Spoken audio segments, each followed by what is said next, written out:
Anchor Uday Bhanu glamour ప్రపంచానికి దూరంగా ఏం చేస్తుందో తెలుసా? ఉదయ్ భాను అంటే తెలుగు రాష్ట్రాల్లో తెలియని టెలివిజన్ ప్రేక్షకులు ఉండరంటే అతిశయోక్తి కాదు.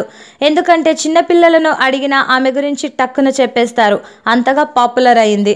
తెలుగు బుల్లితెరపై ఎంతో చిలాకీగా వ్యవహరించిన యాంకర్గా ఉదయ్ భానుకు మంచి పేరుంది. హీరోయిన్స్ దీటుగా అందం ఒలకబోస్తూ ప్రేక్షకులకు గిలిగింతలు పెడుతూ, మరోవైపు తన మాటల మంత్రంతో మ్యాజిక్ చేయడంలో ఆమె దిట్ట. నవ్వుతూ నవ్విస్తూ ఎంతో ఈజీగా యాంకరింగ్ చేయడం ఆమె స్పెషాలిటీ.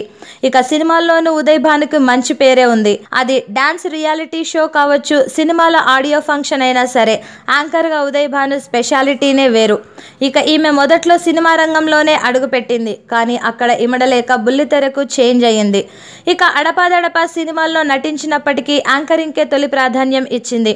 1980 ఆగస్టు 5న ఇప్పటి పెద్దపల్లి జిల్లా సుల్తానాబాద్లో పుట్టింది. తండ్రి ఎస్కే పాటిల్ వైద్యుడు, తల్లి అరుణ కూడా ఆయుర్వేద డాక్టర్.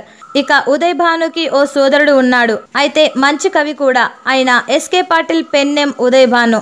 పెన్ను పేరునే కూతురికి పెట్టుకున్నాడు. అయితే ఉదయ్ భానుకు 4 ఏళ్లు వచ్చేటప్పటికి పాటిల్ చనిపోయారు. ఇక ఆమె తల్లి ఆ తరువాత ఏకంగా 7 పిల్లలున్న ఓ ముస్లింని పెళ్లాడింది.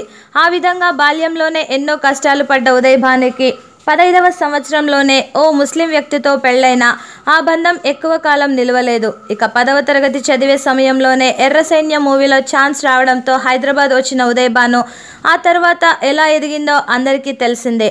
హృదయాంజలి, once more please, dance baby dance, Dhee వంటి బుల్లితెర కార్యక్రమాలతో ప్రేక్షకులకు దగ్గరయ్యింది. ఇక కెరియర్లో మంచి పొజిషన్లో ఉండగానే విజయ్ కుమార్ అనే తన మేనేజర్ని పెళ్లి చేసుకొని సెన్సేషన్ అయ్యింది. ఇక ఈ జంటకు కవల పిల్లలు. మ్యారేజ్ తర్వాత కూడా సినిమాలు యాంకరింగ్ చేసిన ఉదయ్ భాను ఇక ప్రెగ్నెన్సీ వచ్చాక ఇంటికే పరిమితం అయ్యింది.